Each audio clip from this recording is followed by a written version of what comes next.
तेने ब्रह्म हृदय आदि कवये मुह्यन्ति यं सूरयः तेजो वारि मृदां यथा विनिमयो यत्र त्रिसर्गो मृषा धाम्ना स्वेन सदा निरस्तकुहकं सत्यं परं धीमहि सृष्टिस्थित्यप्ययेह नियतिदृशितमो बन्धमोक्षाश्च यस्मात् अस्य श्री ब्रह्म रुद्र प्रभृति सुरनरद्वीष शत्रुआत्मकस्य विष्णोर्व्यस्ताः समस्ताः सकलगुणनिधिः सर्वदोषव्यपेतः पूर्णानन्दो व्ययो यो गुरुरपि परमः चिन्तयेतं महान्तम् यं प्रव्रजन्तमनुपेतमपेतकृत्यम् द्वैपायनो विरहकातर आजुहाव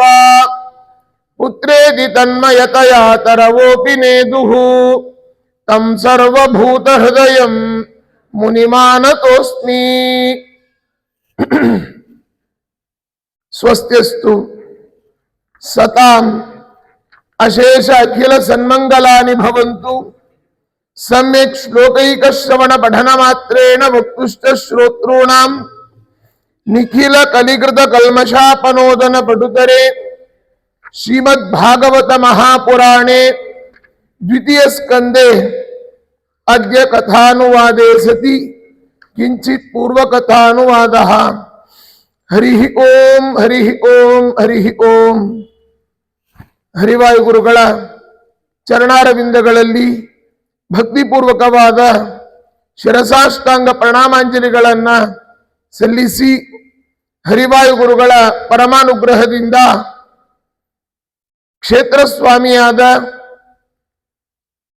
ಜೋಡು ಮುಖ್ಯ ಪ್ರಾಣದೇವರು ಹಾಗೆ ಮಹರುದ್ರ ದೇವರ ಅಂತರ್ಯಾಮಿಯಾದ ಸಂಕಷ್ಟರೂಪಿಯಾದ ಪರಮಾತ್ಮ, ಹನುಮನ ಅಂತರ್ಯಾಮಿಯಾದ ಸೀತಾಪದೇ ಶ್ರೀರಾಮಚಂದ್ರ ಎಲ್ಲ ದೇವತಾ ಸನ್ನಿಧಾನಕ್ಕೆ ಅನಂತಾನಂತ ಪ್ರಣಾಮಾಂಜಲಿಗಳನ್ನು ಸಲ್ಲಿಸಿ ವೇದಿಕೆಯಲ್ಲಿ ವಿರಾಜಮಾನರಾದ ಭೂಸುರರೊಳು ಅಬ್ಜ ಭುವನನೊಳು ಅಂತ ಜಗನ್ನಾಥದಾಸರು ಹೇಳಿದಂತೆ ಆ ಭೂಮಿಯಲ್ಲಿ ನಡೆದಾಡುವಂತಹ ದೇವರು ಅಂತಂದ್ರೆ ಯಾರು ಅಂತಂದ್ರೆ ಬ್ರಾಹ್ಮಣರು ಅಂತ, ಭೂಸುರರು ಅವನಲ್ಲಿಯೂ ಭಗವಂತ ಇದ್ದಾನೆ ಅಂತ.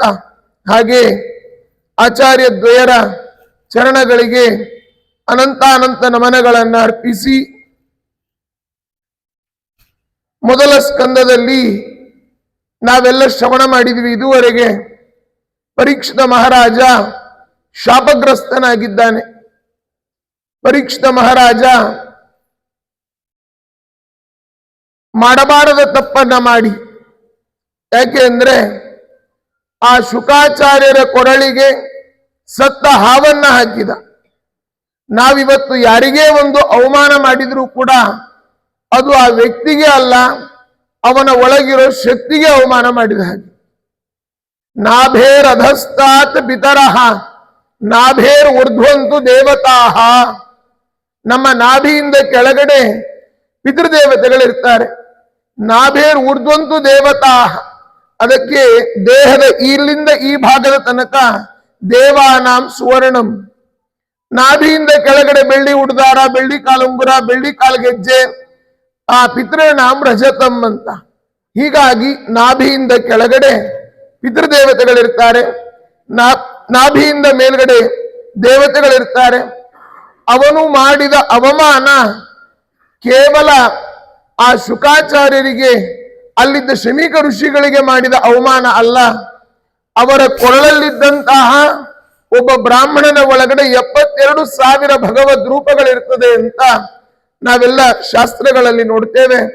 ಹಾಗೆ ಶಮೀಕ ಋಷಿಗಳ ಕೊರಳಿಗೆ ಹಾವನ್ನ ಹಾಕಿ ಅಪಮಾನ ಮಾಡಿದ್ದು ಆ ಜಾಗದಲ್ಲಿದ್ದ ದೇವತೆಗಳಿಗೆ ಮಾಡಿದ ಅವಮಾನ. ಈ ಪೌಮಾನ ಹೋಮದ ಆರಂಭದಲ್ಲೇ ಹೇಳ್ತಾರೆ, ಯಾಕೆ ಪೌಮಾನ ಹೋಮ ಮಾಡೋದು? ಬ್ರಹ್ಮ ಹತ್ಯಾ ಸುರ ಆಪಾನಾತ್ ಸ್ವರ್ಣಸ್ತೇಯಾತ್ ವೃಷಾಲಿಗಮನ ಮೈಥುನ ಸಂಗಮಾತ್. ಬ್ರಹ್ಮಹತ್ಯ ಅಂದ್ರೆ ಬ್ರಾಹ್ಮಣರನ್ನ ಕೊಡಲಿ ಕತ್ತಿ ಮಚ್ಚಿಡಿದು ಕೊಚ್ಚಬೇಕು ಅಂತ ಅರ್ಥ ಅಲ್ಲ. ಅವಮಾನ ಮಾಡಿದ್ರು ಕೂಡ ಸಾಕು, ಆ ಬ್ರಹ್ಮಹತ್ಯ ಮಾಡಿದ ದೋಷ ಬಂದಾಯ್ತು. ಹಾಗೆ ಇವನಿಗೂ ಕೂಡ ಅವರಿಗೆ ಸತ್ತ ಹಾವನ್ನ ಹಾಕಿದ ಪ್ರಭಾವದಿಂದ ಅವನಿಗೆ ಬ್ರಹ್ಮಹತ್ಯಾ ದೋಷ ಬಂದಾಗಿದೆ. ಅದಕ್ಕೆ ಶಾಪವೂ ಕೂಡ ಬಂತು. ನೋಡಿ, ಚಿಕ್ಕ ಮಗ ಅವರ ಮಗನಾದಂತಹ ಅವನು ವಿಶೇಷವಾದಂತಹ ಗಾಯತ್ರಿ ಮಂತ್ರದ ಸಿದ್ಧಿ. ನೋಡಿ, ಆ ಚಿಕ್ಕ ವಯಸ್ಸಿನಲ್ಲಿಯೇನೆ ಆ ಗಾಯತ್ರಿ ಮಂತ್ರದ ಸಿದ್ಧಿ ಇದ್ದು ಶಾಪವನ್ನ ಹಾಕಿದ ಅಂತಂದ್ರೆ ಗಾಯತ್ರಿ ಮಂತ್ರಕ್ಕೆ ಎಂಥ ಶಕ್ತಿ ಇದೆ ಅಂತ ನಾವು ನೋಡ್ಬೇಕು. ಅಂತಹ ಆ ಶಾಪಗ್ರಸ್ತನಾದ ಪರೀಕ್ಷಿತ ಮಹಾರಾಜನಿಗೆ 7 ದಿವಸಗಳಲ್ಲಿ ಮರಣ ಅಂತ ಗೊತ್ತಾಗಿದೆ.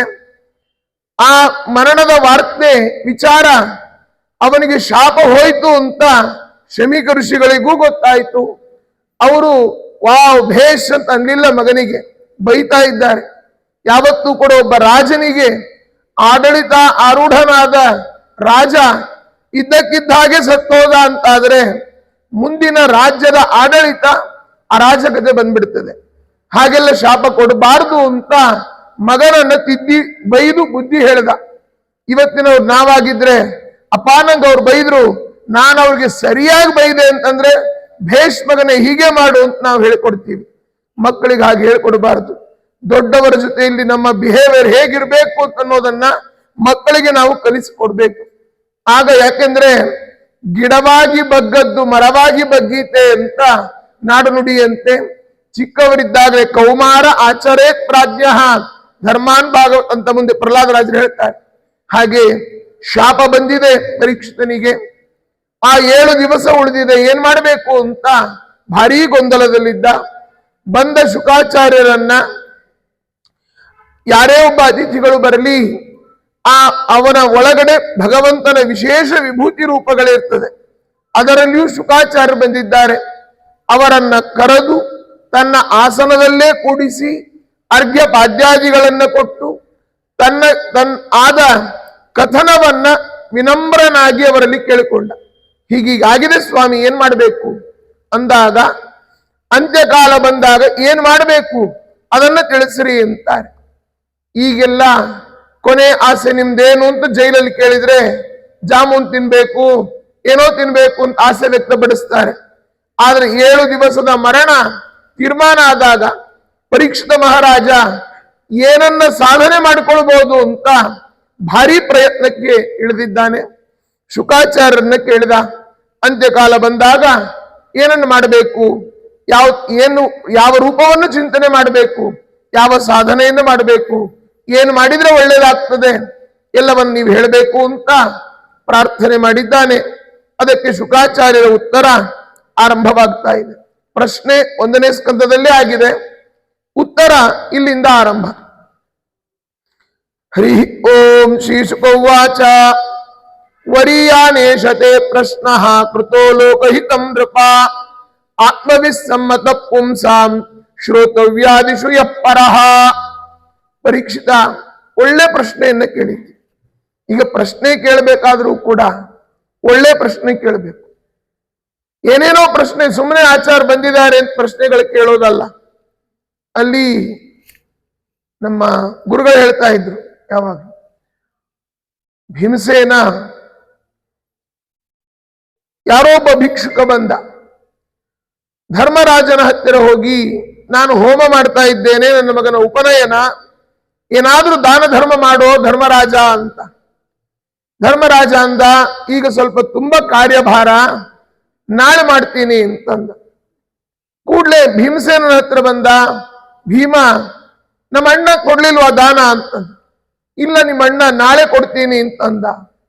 ಆಗ ನಗಾರಿ ಹೊಡೆದಂತೆ ಭೀಮಸೇನ.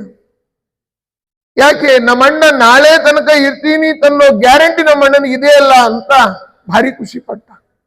ಹಾಗೆ ಆ ನಗಾರಿ ಬಾರಿಸಿದ್ನಲ್ಲ, ಯಾರೋ ಸುಮ್ಮನೆ ಈ ಕಥೆ ಪಾಪ ಆಚಾರ್ಯ ಏನೋ ಹೇಳಿದ್ರು ಪ್ರವಚನದಲ್ಲಿ. ಆಚಾರ್ಯ ಆ ನಗಾರಿ ಬಾರಿಸಿದ್ನಲ್ಲ ಭೀಮಸೇನ, ಆ ನಗಾರಿ ಯಾವ ಪ್ರಾಣಿ ಚರ್ಮದ ನಗಾರಿ ಅಂತ ಕೇಳಿದ್ರಂತೆ. ಅದನ್ನ ಯಾರು ಟೆಸ್ಟ್ ಮಾಡ್ಲಿಕ್ಕೆ ಹೋಗ್ತಾರೆ? ಆದ್ರಿಂದ ಕೇಳುವ ಪ್ರಶ್ನೆಗಳು ಸರಿ ಇರಬೇಕು. ಅದಕ್ಕೆ ಹೇಳಿದ್ರು, ವರೀಯಾನ್ ಏಷತೆ ಪ್ರಶ್ನಃ ಕೃತೋ ಲೋಕಹಿತಂ ನೃಪ. ಇಡೀ ಲೋಕಕ್ಕೆ ಈ ಪ್ರಶ್ನೆಗಳಿಂದ ಹಿತ ಆಗ್ತದೆ. ಆತ್ಮವಿಸ್ಸಮ್ಮತ ಪುಂಸಾಂ ಶ್ರೋತವ್ಯಾದಿಷು ಯಪ್ಪರಃ. ಯಾವುದನ್ನ ಸಾಧನೆ ಮಾಡಿದರೆ ಒಳಗಿನ ಆತ್ಮನ ಸಾಧನೆ ಆಗ್ತದೋ ಆ ರೀತಿಯಾದ ಉಪದೇಶಗಳನ್ನ ನಾನು ಮಾಡ್ತೇನೆ. ಶ್ರೋತವ್ಯಾನೀಹ ರಾಜೇಂದ್ರ ನಾಂ ಸಂತಿ ಸಹಸ್ರಶಃ ಅಪಶ್ಯತ ಆತ್ಮದತ್ವಂ ಗೃಹೇಶು ಗೃಹಮೇಧಿನಾಂ. ಹೇಳಲಿಕ್ಕೆ ಕೇಳಲಿಕ್ಕೆ ತುಂಬಾ ಇದೆ. ಇವತ್ತು ಹೇಳ್ರಿ ಅಂತಂದ್ರೆ ಬೇಕಾದಷ್ಟು ಜನ ಹೇಳ್ತಾರೆ. ಪರೋಪದೇಶ ಸಮಯೇ ಜನ ಸರ್ವೇಪಿ ಪಂಡಿತಾ, ಸ್ವಸ್ಯಾನುಷ್ಠಾನ ಸಮಯೇ ಮುನಯೋಪಿ ಅಪಂಡಿತಾ. ಇನ್ನೊಬ್ಬರಿಗೆ ಯಾರಾದ್ರೂ ಉಪದೇಶ ಕೊಡಿ ಅಂತ ಹೇಳ್ರಿ, ಎಷ್ಟು ಚೆನ್ನಾಗಿ ಕೊಡ್ತಾರೆ. ನೀವೇನ್ ಮಾಡ್ತೀರಿ ಅಂತ ಕೇಳ್ರಿ, ಇಲ್ಲ. ಆದ್ದರಿಂದ ಅಲ್ಲಿ ಕೇಳ್ತಾ ಇದ್ದಾರೆ, ನೋಡು ನಮ್ಮ ಇಡೀ ಜೀವನ ಹೇಗೆ ಕಳೀತಾ ಇದೆ. ನಿದ್ರಯ ಹ್ರಿಯತೆ ನಕ್ತಂ ವ್ಯವಾಯೇನ ನವಂವಯ. ಇಡೀ ನಮ್ಮ ಜೀವನ 100 ವರ್ಷ ಆಯುಷ್ಯ ಮನುಷ್ಯನದ್ದು. ಅದರಲ್ಲಿ 50 ವರ್ಷಗಳ ಕಾಲ ನಾವು ನಿದ್ರೆನೇ ಮಾಡ್ತೇವಂತೆ. ಇನ್ನು 50 ವರ್ಷ ಮಾತ್ರ ಎಚ್ಚರ ಇರ್ತೇವೆ. ಇದು ರೆಗ್ಯುಲರ್ ದಿನ 9:30 ಮಲಗಿ ಬೆಳಗ್ಗೆ 5ಕ್ಕೆ ಎದ್ರೆ 50 ವರ್ಷ ಆಗ್ತದೆ. ನಮ್ದು ಹಾಗಲ್ಲ, ಮಧ್ಯಾಹ್ನ ಊಟ ಆದ್ಕೂಳೆ ಅಡ್ಡಾಗ್ತೀವಿ ಅಂತ ಹಾಗೆ ಉದ್ದಾಗ್ಬಿಡ್ತೀವಿ. ಪುರಾಣಕ್ಕೆ ಹೋದಾಗ ಸ್ವಲ್ಪ ಆ್ಯಡ್ ಆಗ್ತದೆ. ಇನ್ನೆಲ್ಲೋ ಬೇರೆ ಬೇರೆ ಕಡೆ ಆ್ಯಡ್ ಮಾಡಿದ್ರೆ 60 ವರ್ಷ, 10 ವರ್ಷ ಬಾಲ್ಯ, 10 ವರ್ಷ ಯೌವನ, 10 ವರ್ಷ ವಾರ್ಧಕ್ಯ, ಉಳಿದ ಕಾಲ ಎಷ್ಟು? ಸ್ವಲ್ಪ. ಅಲ್ಪಶ್ಚ ಕಾಲ ಬಹವಶ್ಚ ವಿಘ್ನ, ಅದರಲ್ಲೂ ಅಡೆತಡೆಗಳು ತುಂಬ. ಹಾಗೆಲ್ಲ ನಿದ್ರಯ ಹ್ರಿಯತೆ ನಕ್ತಂ. ದಾಸರಂದ್ರು, ಹಗಲು ನಿನ್ನ ನೆನೆಯಲಿಲ್ಲ ಹಸಿವೆ ದೆಸೆಯಿಂದ, ಇರಳು ನಿನ್ನ ನೆನೆಯಲಿಲ್ಲ ನಿದ್ರೆಯ ಭರದಿಂದ. ಇವೆರಡರ ಬಾಧೆಗೆ ನಾನೊಳಗಾದೆ ಪುರಂದರ ವಿಠಲ ಅಂತ. ಹಾಗಾಗಿ ಅವನು ಹೇಳ್ತಾನೆ, ದೇಹಾಪತ್ಯ ಕಳತ್ರಾದಿಷು, ಅಲ್ಲಿ ಆತ್ಮ ದೈನ್ಯೇಶ್ವಬಿಸ್ವಬಿ ತೇಷು ಪ್ರಸಕ್ತೋ ನಿಧನಂ ಪಶ್ಯನ್ನಪಿ ನ ಪಶ್ಯತಿ. ನಾವು ಆ ಕಡೆ ಈ ಕಡೆ ನೋಡಿ ಅದಾಯ್ತು ಇದಾಯ್ತು ನನ್ನ ಹೆಂಡತಿ ನನ್ನ ಮಕ್ಕಳು ಅನ್ನೋದ್ರ ಒಳಗೆ ಗೊತ್ತಿಲ್ಲದೇನೆ ಮರಣ ನಮ್ಮ ತಲೆ ಮೇಲೇನೇ ಇರ್ತದೆ. ಟೀಕಾಕೃತ್ಪಾದರು ಹೇಳ್ತಾರೆ, ನಮ್ಮ ಮೃತ್ಯು ಎಲ್ಲಿದೆ ಅಂತಂದ್ರೆ ಕುಪಿತಾಹಿ ಪಣಚ್ಛಾಯ. ನಾವು ಒಬ್ಬ ಬಿಸಿಲಲ್ಲಿ ಬರ್ತಾ ಇದ್ದ, ಆ ಒಂದು ಕಪ್ಪೆ ಬಿಸಿಲಲ್ಲಿ ಬರ್ತಾ ಇತ್ತು. ಪಾಪ ಅದಕ್ಕೆ ನೆರಳೇ ಇಲ್ಲ. ಒಂದು ನೆರಳು ಕಾಣಿಸ್ತು, ಅಲ್ಲಿ ಬಂದು ನಿಂತುಕೊಂಡಿತು. ಅದು ಯಾವ ನೆರಳು ಅಂದ್ರೆ ಹಾವಿನ ಹೆಡೆಯ ನೆರಳಂತೆ. ಯಾರೋ ಕೇಳಿದ್ರು, ಆ ಕಪ್ಪೆಯ ಆಯುಷ್ಯ ಎಷ್ಟು ಅಂತ. ಹಾವು ನುಂಗೋ ತನಕ ಅಷ್ಟೇ ಆಯುಷ್ಯ. ಹಾಗೆ ನಮ್ಮ ತಲೆಯ ಮೇಲೂ ಕೂಡ ಆ ಮೃತ್ಯುವಿನ ಕತ್ತಿ ನೇತಾಡ್ತಾ ಇದೆ. ಆದ್ರೂ ನಮಗದರ ಎಚ್ಚರಿಕೆನೇ ಇಲ್ಲ. ಅದಕ್ಕೆ ಹೇಳ್ತಾರೆ, ತಸ್ಮಾತ್ ಭಾರತ ಸರ್ವಾತ್ಮ ಭಗವಾನ್ ಹರಿರೀಶ್ವರ ಶ್ರೋತವ್ಯ ಕೀರ್ತಿತವ್ಯಶ್ಚ ಸ್ಮರ್ತವ್ಯಶ್ಚ ಯಥಾ ಭಯಂ. ಆ ಭಗವಂತನ ಗುಣಗಳ ಕಥನವನ್ನ ಮಾಡಬೇಕು, ಪರಮಾತ್ಮನ ಕಥೆಗಳನ್ನ ಕೇಳಬೇಕು, ಕೇಳಿದ ಕಥೆಗಳನ್ನ ಕೊಂಡಾಡಬೇಕು, ಕೊಂಡಾಡಿದ ಕಥೆಗಳನ್ನ ಅನುಸಂಧಾನ ಮಾಡಬೇಕು. ಇದರಿಂದ ನಮಗೆ ಸಾಧನೆ ಆಗ್ತದೆ. ಆದ್ದರಿಂದ ಪ್ರಾಯೇಣ ಮುನಯೋ ರಾಜನ್ ನಿವೃತ್ತ ವಿಧಿ ನಿಷೇಧಕಃ ನೈರ್ಗುಣ್ಯಸ್ತಾರಮಂತೆ ಸ್ಮ ಗುಣಾನುಕಥನೆ ಹರೇಹೇ. ಆ ಭಗವಂತನ ಗುಣಗಳ ಕಥನ ನಮಗಾಗಬೇಕು. ತದಹಂತೆ ಅಭಿದಾಸ್ಯಾಮಿ ಮಹಾಪೂರುಷಿಕೋ ಭವಾನ್ ಯತ್ರ ಶ್ರದ್ಧಾಂ ದದಾಮಾಶು. ನೋಡು, ಭಗವಂತನಲ್ಲಿ ನಿನಗೆ ಮನಸ್ಸು ನೆಲೆಗೊಳ್ಬೇಕು. ಅದಕ್ಕೋಸ್ಕರ ನಾನು ಅನೇಕ ಉಪದೇಶಗಳನ್ನ ಮಾಡ್ತೇನೆ ಅಂದಾಗ ಅವನಿಗೊಂದು ಸಂಶಯ ಬಂತು.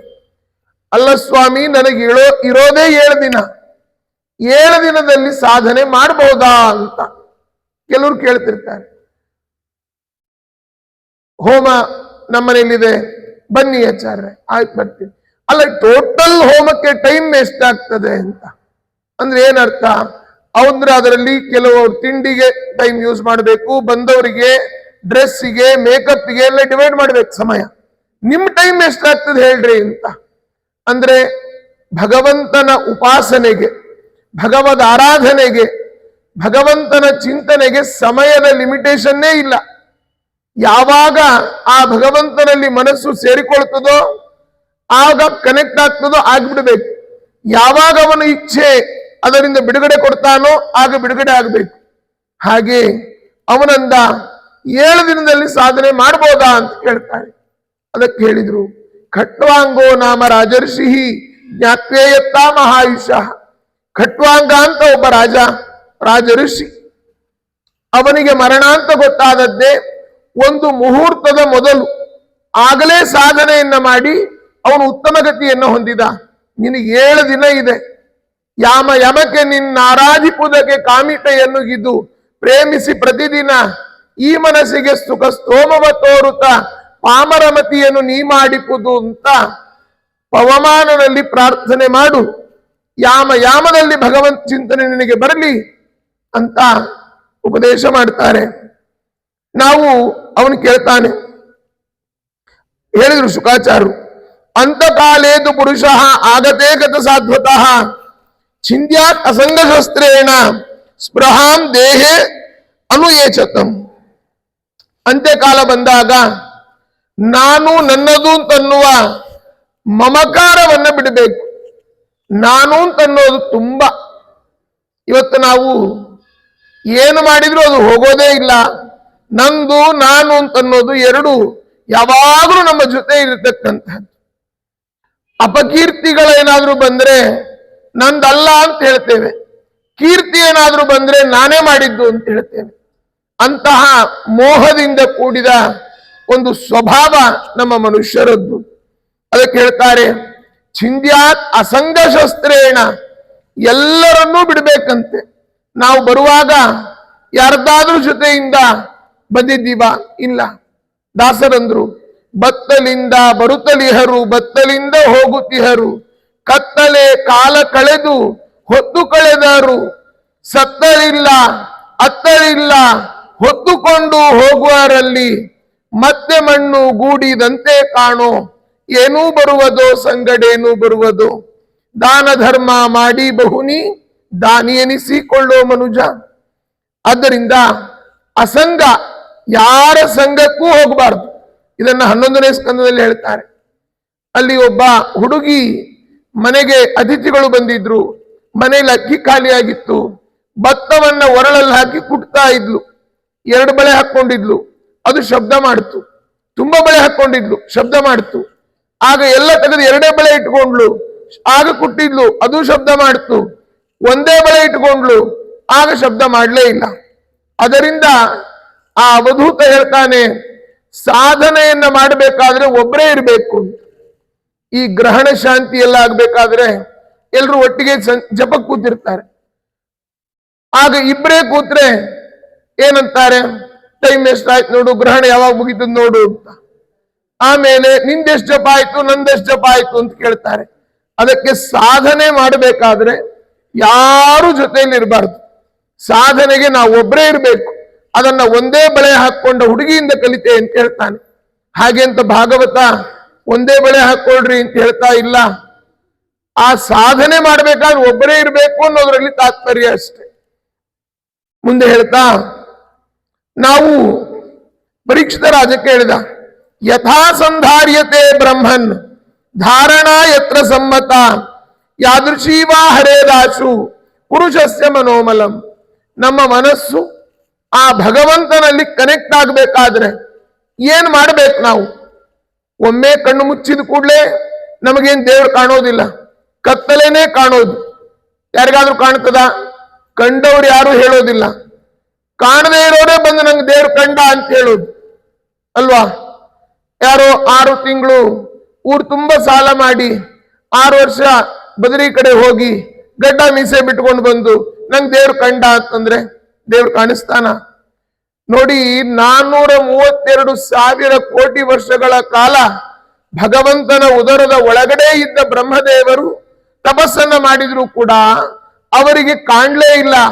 ತಪ ತಪ ಅಂತನ್ನುವ ಮತ್ತೆರಡು ಅಕ್ಷರ ಕೇಳಿಸ್ತು.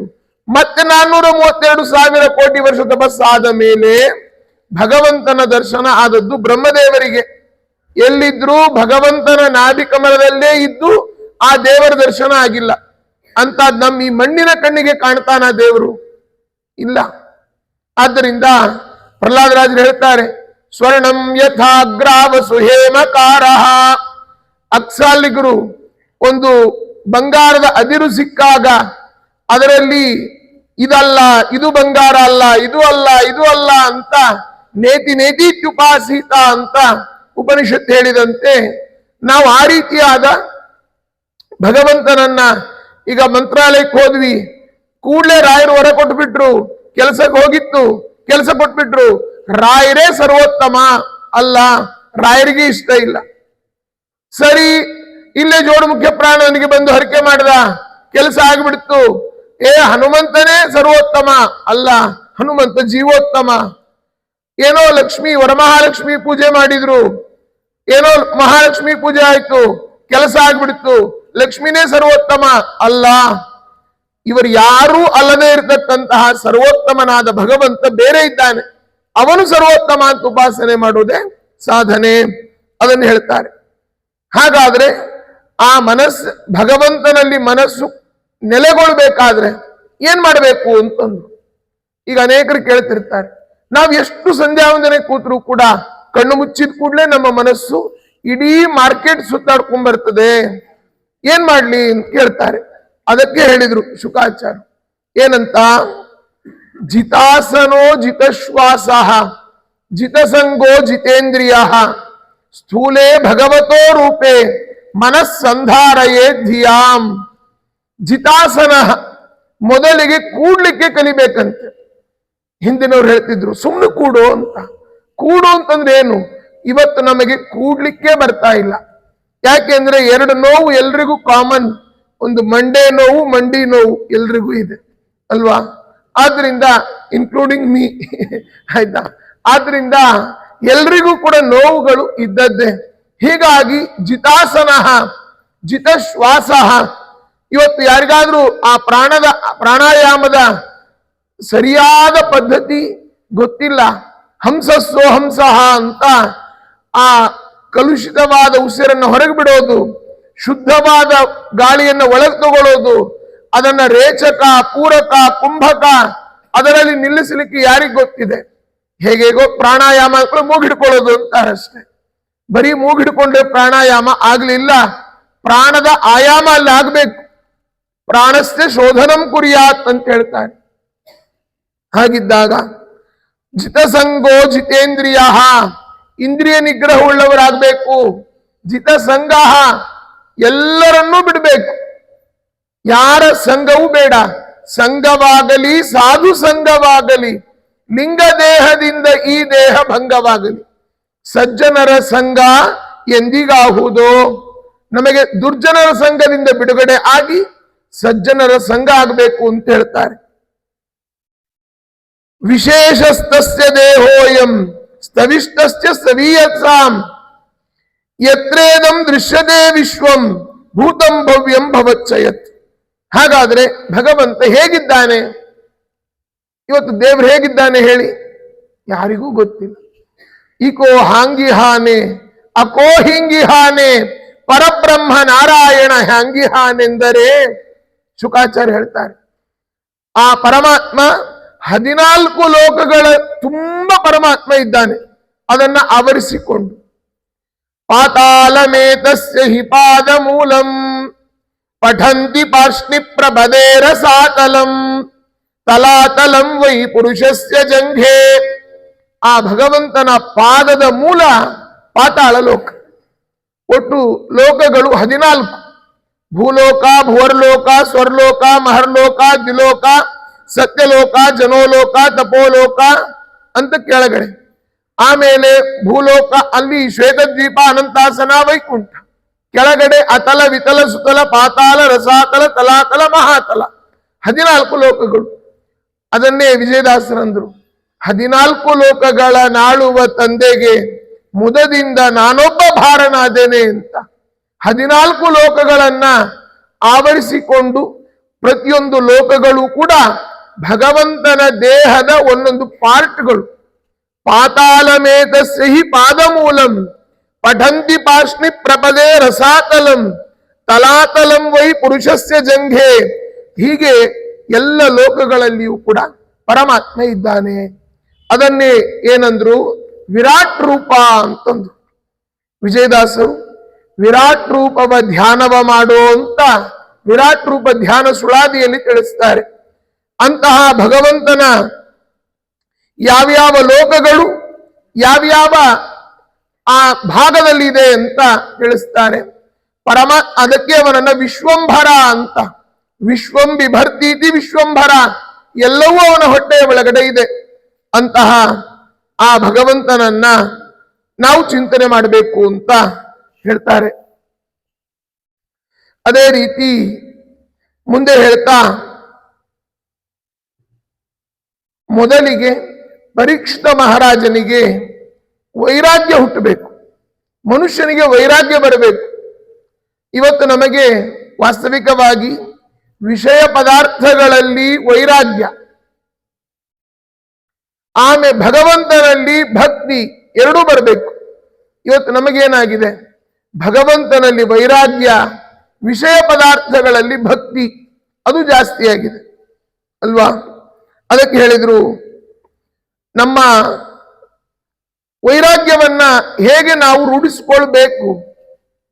ಸತ್ಯಾಂ ಕ್ಷಿತೌ ಕಿಂ ಕಶಿಪೋ ಪ್ರಯಾಸೈಹಿ ಬಾರ್ಕೌ ಸ್ವಸಿದ್ಧೇ ಉಪಬರ್ಕಣೈ ಕಿಂ ಸತ್ಯಂಜಲೌ ಕಿಂ ಪುರುಪರ್ಣ ಪಾತ್ರೆ ದಿಗ್ವಸ್ತ್ರ ಲಾಭೆ ಸತಿ ಕಿಂ ದುಕೂಲೈಹಿ. ನಮ್ಮ ಬೊಗಸೆ ಇದ್ದಾಗ ನಮಗೆ ಬೆಳ್ಳಿ ಲೋಟದಲ್ಲೇ ಹಾಲು ಕುಡಿಬೇಕು ಅಂತ ಯಾಕೆ? ಬೊಗಸೆ ಇಲ್ವಾ? ಅದರಲ್ಲೇ ಕುಡೀರಿ. ಮಲಗಲಿಕ್ಕೆ ಒಳ್ಳೆಯ ಕಂಪನಿ ದಿಂಬೆ ಬೇಕು ಅಂತ ಯಾಕೆ ಒದ್ದಾಡ್ತೀರಿ? ಆ ತೋಳನ್ನೇ ತಲೆದಿಂಬು ಮಾಡಿಕೊಂಡು ಮಲ್ಕೊಳ್ಳಿ. ಪಾರ್ವತಿ ಪಂಚಾಗ್ನಿ ತಪಸ್ಸನ್ನ ಮಾಡಿದಾಗ ನಿಷೇಧುಷಿ ಸ್ಥಂಡಿಲ ಏವ ಕೇವಲೆ, ಅವಳು ಮಹಾರ್ಕಶಯ್ಯ ಪರಿವರ್ತನಚ್ಯುತೈ, ಅವಳು ದೊಡ್ಡ ಹಾಸಿಗೆಯಲ್ಲಿ ಮಲಗಿದ ಪಾರ್ವತಿ ಪರ್ವತರಾಜನ ಮಗಳು. ಅವಳು ನಿಷೇಧುಷಿ ಸ್ಥಂಡಿಲ ಏವ ಕೇವಲೆ, ಬರೀ ನೆಲದ ಮೇಲೆ ಮಲ್ಕೊಂಡ್ಲಂತೆ. ಹಾಗೆ ತಪಸ್ಸನ್ನ ಮಾಡಬೇಕಾದ್ರೆ, ದೇವರನ್ನ ಸಿದ್ಧಿ ಮಾಡಿಕೊಳ್ಬೇಕಾದ್ರೆ ನಾವು ದಿಕ್ಕೇ ನಮಗೆ ಅಂಬರ, ಏನು ದೊರೀತದೋ ಅದರಲ್ಲಿ ಎದುರಿಚ್ಛಾ ಲಾಭ ಸಂತುಷ್ಟರಾಗ್ಬೇಕು ನಾವು. ಇವತ್ತಿನ ಭಿಕ್ಷಾಕಾರರು ಯಾರೋ ನಮ್ಮ ಮನೆಗೆ ಮೊನ್ನೆ, ಈಗೆಲ್ಲ ಬರುವುದಿಲ್ಲ, ಕಡಿಮೆ ಭಿಕ್ಷಾಕಾರರು ನಮ್ಮ ಊರಲ್ಲಿ ಹಳ್ಳಿಯಲ್ಲಿ ಭಿಕ್ಷೆಗೆ ಬಂದಿದ್ರು. ಅನ್ನ ಹಾಕ್ಲಿಕ್ಕೆ ಹೋದ್ವಿ, ಅವರಂದ್ರು ಹಾಕ್ಬೇಡಿ ಅನ್ನ, ಯಾಕೆ? ನನಗೂ ಶುಗರ್ ಬಂದ್ಬಿಟ್ಟಿದೆ ಅಂತ. ಹೀಗಾಗಿ ಅವರಲ್ಲೂ ಕೂಡ ಪ್ರಾಬ್ಲಮ್ ಬಂದಾಗಿದೆ. ಆದ್ದರಿಂದ ನಮಗೆ ಆ ಚೀರಾಣಿ ಕಿಂಪ ದಿನ ಸಂತಿ ದಿಶಂತಿ ಭಿಕ್ಷಾಂ ನೋವಾಂಗ್ರಿ ಪರಿಭೃತೋ ಸರಿತೋಪ್ಯ ಶುಷ್ಯನ್. ಈಗ ಹರಕಲು ಮುರುಕಲು ಬಟ್ಟೆ ಇದ್ರೆ ಏನಾಯ್ತು? ನಾವು ಅದು ಬೇಕು ಇದು ಬೇಕು, ಕೀರ್ತಿ ಬೇಕು, ಹೆಸರು ಬೇಕು, ಯಾವುದು ಬೇಡ.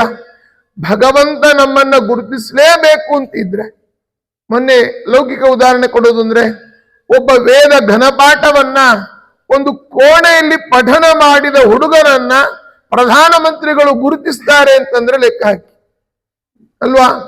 ಆದ್ದರಿಂದ ನಮಗೆ ಕೀರ್ತಿ ಯಶಸ್ಸು ಅದೆಲ್ಲ ಬರಬೇಕು ಅಂದ್ರೆ ಭಗವಂತನಿಗೆ ಎಲ್ಲವನ್ನ ನಾವು ಸರೆಂಡರ್ ಆಗ್ಬೇಕು. ಆಗ ದೇವರು ಕೊಟ್ಟೇ ಕೊಡ್ತಾನೆ.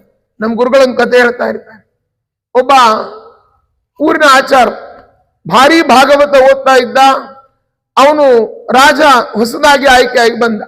ಹೋಗಿ ರಾಜನಿಗೆ ಹೇಳ್ದ, ರಾಜ, ನಾನು ದೊಡ್ಡ ಪಂಡಿತ, ಈ ಊರಿಗೆ ಭಾಗವತ ಬಲ್ಲಿ ಎಕ್ಸ್ಪರ್ಟ್, ನನಗೊಂದು ಸನ್ಮಾನ ಮಾಡು ಅಂದ. ಅದಕ್ಕೆ ಅವನಂದ, ರಾಜ ಅಂದ, ನೀವು ಭಾಗವತ ಸರಿ ಓದಿಲ್ಲ, ಓದ್ಕೊಂಡು ಬನ್ನಿ ಅಂತಂದ.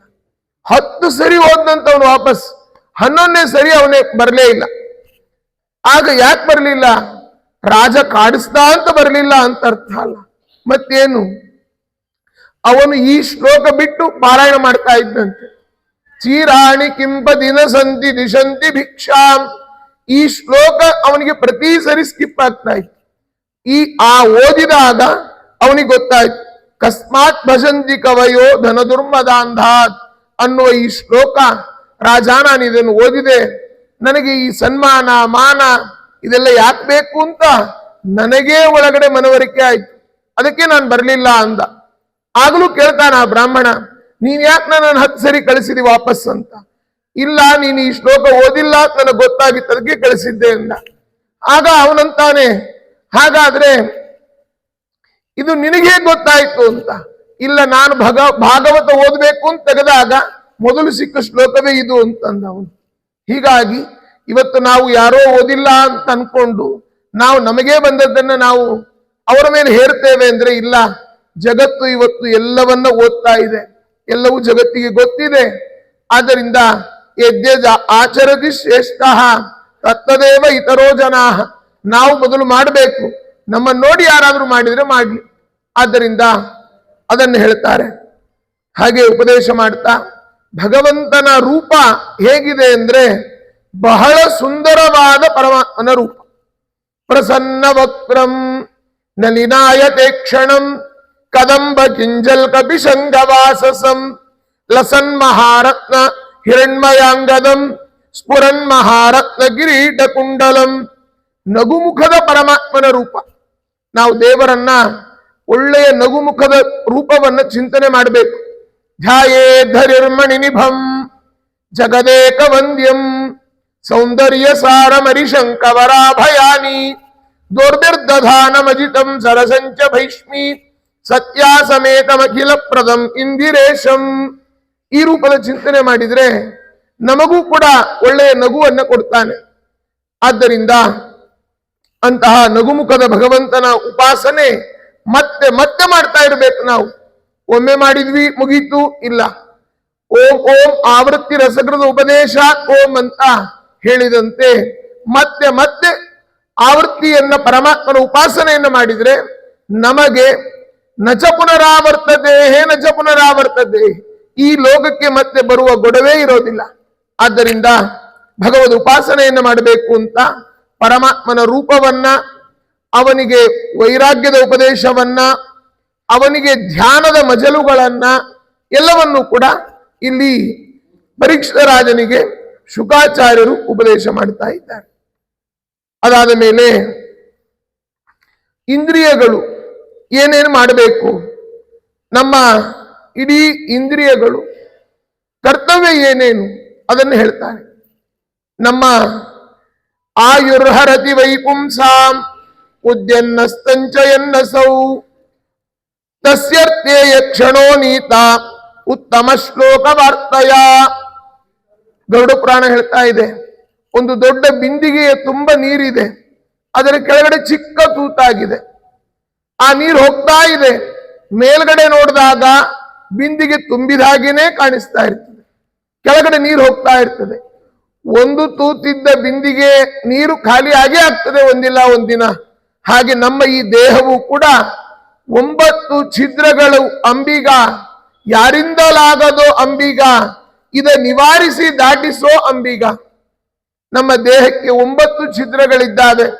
ಪೂರ್ವದ ಕವಾಟಗಳು ಅಕ್ಷಿನಾಸಿಕ, ದಕ್ಷಿಣ ಉತ್ತರ ಕದಗಳೆನಿಪುವವು ಶ್ರೋತೃಗಳೆರಡು, ಪಶ್ಚಿಮ ಕದಗಳೆನಿಪುವವು ಬುಧ ಉಪಸ್ಥಗಳೆರಡು ಅಂತ ಆ ನವದ್ವಾರೋಪೇತವಾದ ದೇಹ, ಇದರಿಂದ ಆಯುಷ್ಯ ಕ್ಷೀಣ ಆಗ್ತಾ ಇರ್ತದೆ. ಆದ್ದರಿಂದ ಆ ಆಯುಷ್ಯವನ್ನ ಸಾರ್ಥಕ ಮಾಡ್ಕೊಳ್ಬೇಕು ನಾವು. ಅದಕ್ಕೆ ಹೇಳ್ತಾರೆ, ಬೆಳಗಾಗ್ತದೆ ರಾತ್ರಿ ಆಗ್ತದೆ. ಉದ್ಯನ್ನಸ್ತಂಚಯನ್ನಸೌ, ಸೂರ್ಯ ಬಂದ ಕೂಡಲೇ ಅಯ್ಯೋ ವಾವ್ ಸನ್ರೈಸ್ ಅಂತೇವೆ, ಮುಳುಗಿದಾಗ ಓ ವಾವ್ ಸನ್ಸೆಟ್ ಅಂತೇವೆ. ಅದನ್ನ ನೋಡಿ ನೋಡಿ ಕಾಲ ಕಳಿತಷ್ಟೇ. ಆದ್ರೆ ಸಾಧನೆ ಏನಾಯ್ತು? ಸಾಧನೆ ಆಗಲೇ ಇಲ್ಲ. ಆದ್ದರಿಂದ ಅದಕ್ಕೆ ಹೇಳ್ತಾರೆ, ನಾವು ಕೂಡ ಎಲ್ಲರಂತೆ ಬದುಕಿ ನಾವು ಸತ್ತು ಹೋದ್ರೆ ತರವಕ್ಕಿಂನ ಜೀವಂತಿ. ಈಗ ಮರಗಿಡಗಳು ಬದುಕ್ತಾವೆ. ಈ ಕುಲುಮೆ ಅಂತ ಇರ್ತದೆ, ಕಬ್ಬಿಣ ಮಚ್ಚು ಲಾಂಗು ಮಾಡುವಂತ ಜಾಗ, ಆ ಹರಿಕೋಲೆಲ್ಲ ಮಾಡ್ತಾರಲ್ಲ, ಅಲ್ಲಿ ಒಂದು ಬಾತಿ ಅಂತ ಇರ್ತದೆ. ಅದನ್ನೊಬ್ಬ ಹೀಗೆ ಎಳಿತಾ ಇರ್ತಾನೆ, ಅದು ಉಸಿರಾಡ್ತಾ ಇರ್ತದೆ. ನಮ್ಮ ಉಸಿರಾಟವು ಅದಕ್ಕೆ ಸಮಾನ ಅಂತಾರೆ.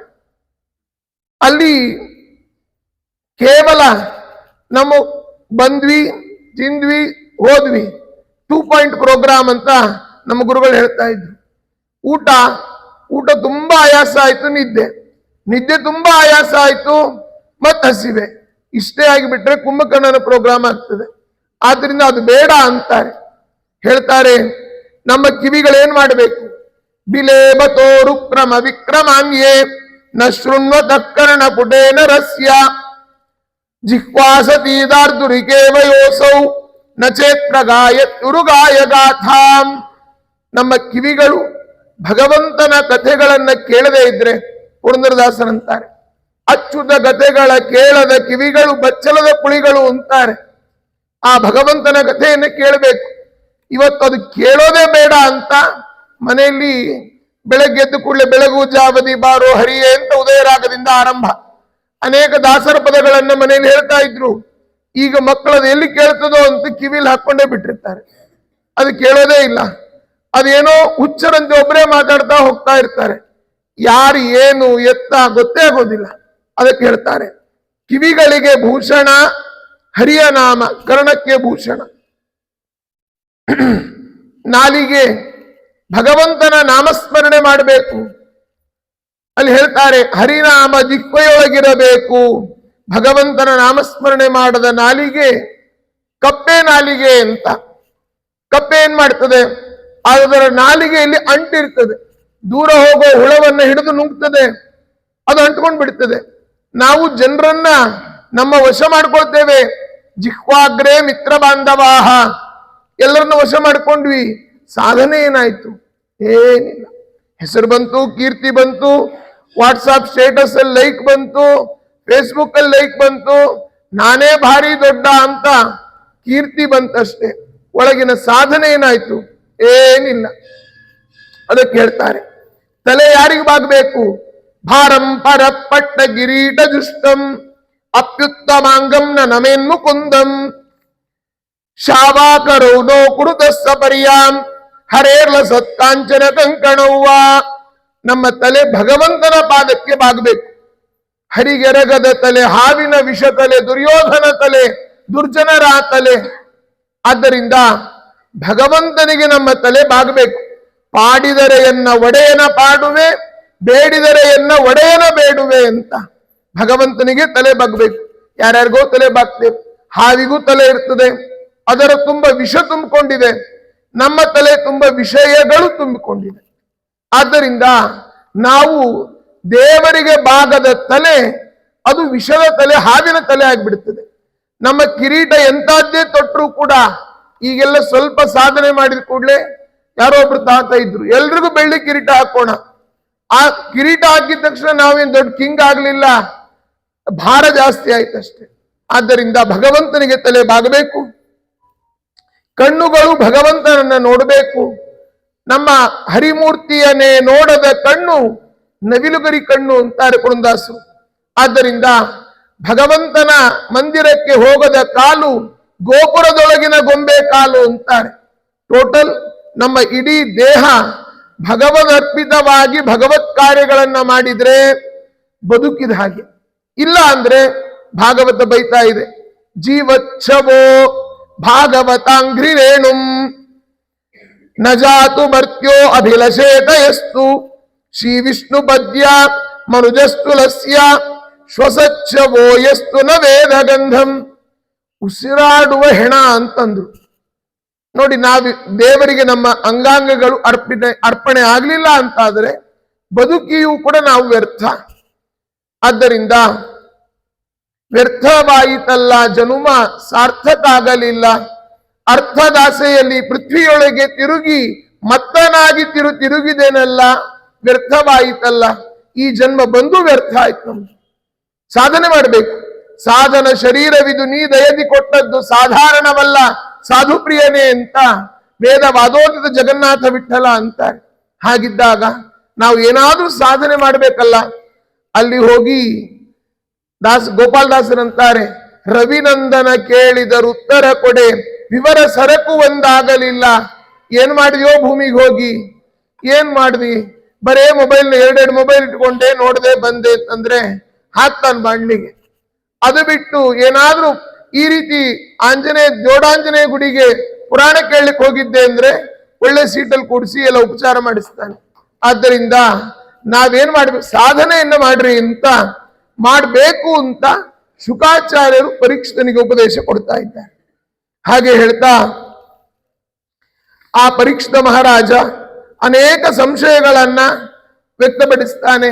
ಶುಕಾಚಾರ್ಯ ಹೇಳಿದ್ರು, ಅವನಿಗೆ ಎಲ್ಲ ಭಗವಂತನ ರೂಪವನ್ನ, ಆ ಭಾಗವತವನ್ನೇ ಹೇಳ್ತೇನೆ ಅಂತ ಆರಂಭ ಮಾಡಿ, ನಮಪ್ಪರಸ್ಮೈ ಪುರುಷಾಯ ಭೂಯಸೆ ಸದುದ್ಭವ ಸ್ಥಾನ ನಿರೋಧ ಲೀಲಯ ಗೃಹೀತ ಶಕ್ತಿ ತ್ರಿದಯಾಯ ದೇಹಿನಾಂ ಅಂತರ್ಧ್ರುವಾಯಾಂ ಅನುಪಲಭ್ಯ ವರ್ತಮನೆ.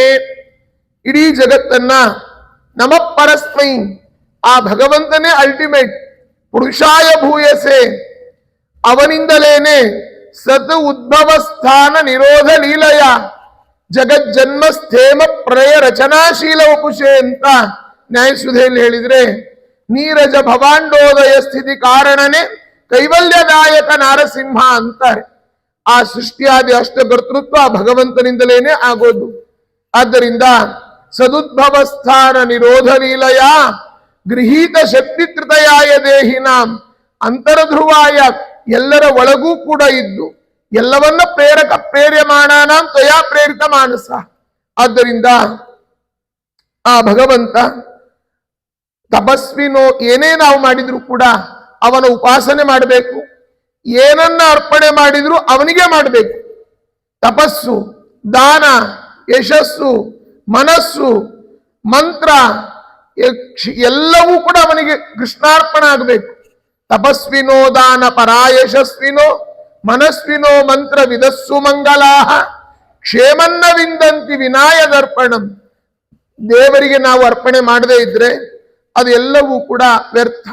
ತಸ್ಮೈ ಸುಭದ್ರ ಶವಸೇ ನಮೋ ನಮಃ. ಪ್ರಾತಃ ಪ್ರವೃತ್ತಿ ಸಾಯಾಂತಂ ಸಾಯಾನ್ಯೇ ಪ್ರಾತರಂ ತಥಾ ಯತ್ ಕರೋಮಿ ಜಗನ್ನಾಥ ತದಸ್ಸು ತವ ಪೂಜನಂ. ಎಲ್ಲವೂ ಕೂಡ ಯತ್ ಕರೋಷಿ ಯದಶ್ನಾಸಿ ಯತ್ ಜುಹೋಸಿ ದದಾಸಿ ಯತ್ ತಪಸ್ಸಿ ಕೌಂತೇಯ ತತ್ ಪುರುಷ್ವ ಮದರ್ಪಣಂ. ಎಲ್ಲ ನನಗೆ ಅರ್ಪಣೆ ಮಾಡು ಅಂತ ದೇವರೇ ಹೇಳಿದ್ದಾನೆ. ಆದ್ದರಿಂದ ದೇವರಿಗೆ ಏನೇನೋ ಅರ್ಪಣೆ ಮಾಡ್ಲಿಕ್ಕೆ ಆಗ್ತದಾ? ಇಲ್ಲ. ಆದ್ದರಿಂದ ಒಳ್ಳೆ ಕರ್ಮಗಳನ್ನು ಮಾಡಬೇಕು, ಎಲ್ಲವನ್ನು ದೇವರಿಗೆ ಅರ್ಪಣೆ ಮಾಡಬೇಕು ಅಂತ ಅಲ್ಲಿ ಉಪದೇಶವನ್ನ ಮಾಡ್ತಾ ಮುಂದೆ ಆ ಭಗವಂತನ ಮಹಿಮೆಗಳನ್ನ, ಸೃಷ್ಟಿಗಳನ್ನ ಹೇಳ್ತಾರೆ. ಈಗ ಭಗವಂತನ ಸೃಷ್ಟಿ 3ನೇ ಸ್ಕಂದದಲ್ಲಿ ಆ ಬ್ರಹ್ಮ ಮಾಡಿದ ಸೃಷ್ಟಿಯನ್ನು ತಿಳಿಸ್ತಾರೆ. 2ನೇ ಸ್ಕಂದದಲ್ಲಿ ವಿರಾಟ್ ಸೃಷ್ಟಿಯನ್ನ ಹೇಳ್ತಾರೆ. ಈಗ ಒಂದು ಬಿಲ್ಡಿಂಗ್ ಕಟ್ಟಬೇಕಾದ್ರೆ ಇಂಜಿನಿಯರಿಗೆ ಮೊದಲಿಗೆ ಒಂದು ನೀಲಿ ನಕ್ಷೆ ರೆಡಿ ಆಗಬೇಕು. ಹಾಗೆ ಇಲ್ಲಿಯೂ ಕೂಡ ಭಗವಂತ ಮೊದಲಿಗೆ ಎಲ್ಲವನ್ನ ಮಾಡಿದ. ಹ್ಯಾಂಗೆ ಬರೆದಿತ್ತೋ ಪ್ರಾಚೀನದಲ್ಲಿ ಹಾಗೆ ಇರಬೇಕೋ ಸಂಸಾರದಲ್ಲಿ ಅಂತ. ಬ್ರಹ್ಮದೇವರು ಆಮೇಲೆ ಸೃಷ್ಟಿ ಮಾಡಿದ್ದು, ಭಗವಂತ ಏನೇನು ಹೇಳಿದ್ದೋ ಅದೇ ರೀತಿ ಮೊದಲಿಗೆ ಪರಮಾತ್ಮ ಎಲ್ಲಾ ಸೃಷ್ಟಿಯನ್ನ ಮಾಡಿದ. ಆ ಸೃಷ್ಟಿಯನ್ನ ಮಾಡಬೇಕಾದ್ರೆ ಮೊದಲಿಗೆ ಮಹತ್ತತ್ವವನ್ನು ಸೃಷ್ಟಿ ಮಾಡ್ತಾನೆ. ಮಹತ್ತತ್ವ, ಅಹಂಕಾರ ತತ್ವ, ಎಲ್ಲವೂ ಮಹತ್ತತ್ವ ಅಂದ್ರೆ ಸ್ಪೆಷಾಲಿಟಿ. ನಾವಂತೇವೆ ಮಕ್ಕಳಿಗೆ ನೀನ್ ಯಾವುದಕ್ಕೂ ಪ್ರಯೋಜನನೇ ಇಲ್ಲ ನೋಡು ಅಂತ. ಹಾಗೆ ಅಂತ ಭಗವಂತನ ಸೃಷ್ಟಿಯಲ್ಲಿ ಇಲ್ವೇ ಇಲ್ಲ. ಅವನಲ್ಲಿರೋ ಸ್ಪೆಷಾಲಿಟಿ ಏನು ಅಂತ ನಾವು ಹುಡುಕ್ಬೇಕು. ಈಗ ಮಕ್ಕಳಲ್ಲಿ ಅದಕ್ಕೆ ಚಿಕ್ಕ ಮಗು ಇದ್ದಾಗ ನಾಮಕರಣ ದಿನ ಅವನು ಮುಂದೆ ಪೆನ್ನು, ಆ ಪೇಪರು, ಬಾಲು ಎಲ್ಲ ಐಟಮ್ಗಳನ್ನು ಹಾಕ್ತಾರೆ. ಅವನು ಹೋಗಿ ಏನು ಮುಟ್ತಾನೆ ಮುಂದೆ ಅದೇ ಅವನು ಹಾಕ್ತಾನೆ ಅಂತ. ಪೆನ್ ಹಿಡಿದ್ರೆ ಒಳ್ಳೆ ರೈಟರ್ ಆಗ್ತಾನೆ ಅಂತ, ಕಬ್ಬಿಣ ಹಿಡಿದ್ರೆ ಒಳ್ಳೆ ಹಾರ್ಡ್ವೇರ್ ಇಂಜಿನಿಯರ್ ಆಗ್ತಾನೆ ಅಂತ, ಒಳ್ಳೆ ಮೊಬೈಲೇ ಹಿಡ್ಕೊಂಡ್ರೆ ಸಾಫ್ಟ್ವೇರ್ ಇಂಜಿನಿಯರ್ ಆಗ್ತಾನೆ ಅಂತ ಅಲ್ವಾ? ಆ ರೀತಿ ಈಗ ಮಕ್ಕಳಂತೂ ಚಿಕ್ಕ ಬಾಲ್ಯದಲ್ಲೇ ಎಲ್ಲ ಆಪರೇಟಿಂಗ್, ನಮಗ್ ಗೊತ್ತಿಲ್ಲದೆ ಇರೋದು ಅವ್ರ ಹತ್ರನೇ ಕೇಳ್ಬೇಕಾಗ್ತದೆ, ಅಷ್ಟು ಇವತ್ತು ಜಾಗ್ರತೆ. ಹಾಗೆ ಆ ಅಂತೂ ಭಗವಂತನ ಸೃಷ್ಟಿಯಲ್ಲಿ ಯಾರು ವ್ಯರ್ಥ ಅಂತ ಇಲ್ವೇ ಇಲ್ಲ. ಆ ಮಹತ್ತತ್ವವನ್ನು ಸೃಷ್ಟಿ ಮಾಡಿದ. ಅಹಂಕಾರ, ಅನೇಕ 5 ಅವಿದ್ಯೆಗಳನ್ನು ಸೃಷ್ಟಿ ಮಾಡಿದ. ತಮಸ್ಸು, ಮೋಹ, ಮಹಾಮೋಹ, ತಾಮಿಸ್ರ, ಅಂಧತಾಮಿಸ್ರ ಇತ್ಯಾದಿ ಅದನ್ನೆಲ್ಲ ತಿಳಿಸಿ ಬ್ರಹ್ಮದೇವರಿಗೆ ಸೃಷ್ಟಿಯ ಜವಾಬ್ದಾರಿಯನ್ನ ಕೊಡ್ತಾನೆ. ಒಮ್ಮೆ ನಾರದರು ಕೇಳಿದ್ರಂತೆ, ಬ್ರಹ್ಮದೇವರೇ ಯಾವಾಗ್ಲೂ ದೇವ್ರು ದೇವ್ರು ದೇವ್ರು ಅಂತ ಇರ್ತೀರಪ್ಪ. ಕೆಲವರು ಅಂತಾರೆ ನೋಡಿ, ಏನ್ರಿ ಯಾವಾಗ್ಲೂ ಗುಡಿ ಗುಡಿ ಅಂತೀರಿ, ಏನ್ ಗುಡಿ ಏನಾಗಿದೆ ನಿಮಗೆ ಅಂತ. ಅದಕ್ಕೆ ಹೇಳ್ತಾರೆ ಬ್ರಹ್ಮದೇವರು, ಅಯಂ ಹಿ ಪರಮೋ ಲಾಭ, ನನಗಾದ ಲಾಭ ಯಾರ್ಯಾರಿಗೂ ಆಗಿಲ್ಲ ನಾರದ ಅಂತಂದ್ರು ಬ್ರಹ್ಮದೇವರು.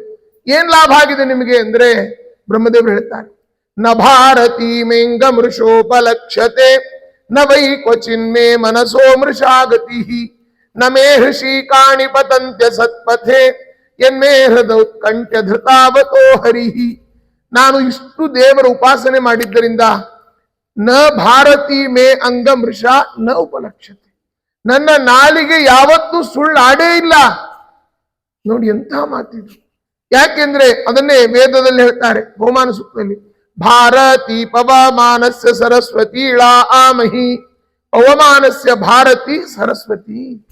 ಆ ಬ್ರಹ್ಮದೇವರ ಮಾತು ಯಾವತ್ತೂ ಸುಳ್ಳಾದದ್ದು ಅಂತಿಲ್ವೇ ಇಲ್ಲ. ಅವರ ಇಂದ್ರಿಯಗಳು ಯಾವತ್ತೂ ಭಗವಂತನ ವಿಮುಖವಾಗಿ ಹೋಗೇ ಇಲ್ಲ. ಇದೇ ನನಗಾದ ಲಾಭ ಅಂತ ಬ್ರಹ್ಮದೇವರು ಹೇಳ್ತಾರೆ. ಆಮೇಲೆ ಭಗವಂತನ 2ನೇ ಸ್ಕಂದದ ಸ್ಪೆಷಾಲಿಟಿ ಏನು ಅಂತಂದ್ರೆ, ಎಲ್ಲಾ ಭಗವಂತನ ರೂಪಗಳ ಸಂಕ್ಷೇಪ ವರ್ಣನೆಯನ್ನ ಮಾಡ್ತಾರೆ. ಇಲ್ಲಿ ವರ್ಣನೆ ಮಾಡಿದ ಅವತಾರಗಳ ವಿಸ್ತಾರವೇ ಮುಂದಿನ ಆ ಸ್ಕಂದಗಳಲ್ಲಿ ಭಗವಂತನ ಅವತಾರಗಳ ವಿಸ್ತಾರವನ್ನು ತಿಳಿಸ್ತಾರೆ. ಭಗವಂತ ಮೊದಲಿಗೆ ಪುರುಷನಾಮಕನಾಗಿ ಅವತಾರವನ್ನ ಮಾಡ್ತಾನೆ. ಆಮೇಲೆ ಆದಿವರಾಹನಾಗಿ ಅವತಾರ ಮಾಡ್ತಾನೆ, ಯಜ್ಞವರಾಹನಾಗಿ ಅವತಾರ ಮಾಡ್ತಾನೆ. ಅದೇ ರೀತಿಯಾಗಿ ಭಗವಂತ ವಾಮನ, ನರಸಿಂಹ, ರಾಮ, ಪರಶುರಾಮ, ಕೃಷ್ಣ, ಬುದ್ಧ, ಕಲ್ಕಿ, ಧನ್ವಂತರಿ, ದತ್ತ, ಕಪಿಲ ಈ ಎಲ್ಲ ಅವತಾರಗಳನ್ನು ಕೂಡ ಭಗವಂತ ಮಾಡಿದ್ದಾನೆ. ಗಜೇಂದ್ರ ವರದನಾಗಿ ಇಲ್ಲಿ 2ನೇ ಸ್ಕಂದದಲ್ಲಿ ವರ್ಣನೆ ಮಾಡ್ತಾ, ಅಂತಃಸರಸ್ಸುರುಬಲೇನ ಪದೇ ಗೃಹೀತೋ, ಆ ಭಗವಂತ ಗ್ರಾಹೇಣ ಯೂತ ಪದಿರಂಭುಜ ಹಸ್ತಾರ್ಥ ಆಹೇದಮಾದಿ ಪುರುಷಾಖಿಲ ಲೋಕನಾಥಃ ತೀರ್ಥಶ್ರವ ಶ್ರವಣ ಮಂಗಲ ನಾಮಧೇಯ ಸ್ಮೃತ್ವಾ ಹರಿಸ್ತಮರಣಾರ್ತಿನಮ ಪ್ರಮೇಯ ಚಕ್ರಾಯುಧ ಪದಕರಾಜ ಭುಜಾದಿರೂಢ ಚಕ್ರೇಣ ನಕ್ರವದನಂ ವಿನಿಪಾಡ್ಯ ತಸ್ಮಾತ್ ಹಸ್ತೆ ಪ್ರಗೃಹ್ಯ ಭಗವಾನ್ ಕೃಪಯಾ ಉಜ್ಜಹಾರ. ಆ ಭಗವಂತ ಆನೆ ಸರೋವರಕ್ಕೆ ಬಂದಿದೆ, ಮೊಸಳೆ ಬಂದು ಕಾಲನ್ನು ಹಿಡಿದಿದೆ, ಹೋರಾಡಿ ಕೊನೆಗೆ ನಾರಾಯಣ ಕೆಲಗುರೋ ಭಗವನ್ ನಮಸ್ತೆ ಅಂತ ಅರ್ಪಣೆ ಮಾಡಿದಾಗ ಭಗವಂತ ಬಂದು ರಕ್ಷಣೆ ಮಾಡಿದ. ಗಜವ ಪೊರೆದೆಯೋ ಗರುಡ ಗಮನನೆ ತ್ರಿಜಗ ಭರಿತ ಶ್ರೀ ವಿಜಯ ವಿಠಲ ಅಂತ ಭಗವಂತ ರಕ್ಷಣೆ ಮಾಡಿದ. ಅದನ್ನ ವರ್ಣನೆ ಮಾಡ್ತಾರೆ. ಮತ್ಸ್ಯೋ ಯುಗಾಂತ ಸಮಯೇ ಮನುನೋಪಲಬ್ಧ, ಮತ್ಸ್ಯನಾಮಕನಾಗಿ ಅವತಾರ ಮಾಡಿದ. ರಾಯರಂತಾರೆ, ವೇದ ಸಿದ್ಧ ಮಣುತೋಪ್ಯಣು ಭಾವಂ ಮೋದದಾಯಿ ಮಹತೋಪಿ ಮಹತ್ವಂ ಬಿಭ್ರಥಂ ಪ್ರಥಯಿತುಂ ಮನವೇ ತ್ವಾಂ ಮೀನತಾಂ ಶರಣಯಾಮಿ ಭವಂತಂ. ಆ ಮತ್ಸ್ಯರೂಪಿ ಪರಮಾತ್ಮ ಅಣುವಿಗಿಂತ ಅಣು, ಮಹತ್ತಿಗಿಂತ ಮಹತ್ತನ್ನುವ ಪರಮಾತ್ಮನ ಎರಡೂ ಶಕ್ತಿಯನ್ನ ಅಲ್ಲಿ ತೋರಿಸಿಕೊಟ್ಟಿದ್ದಾನೆ.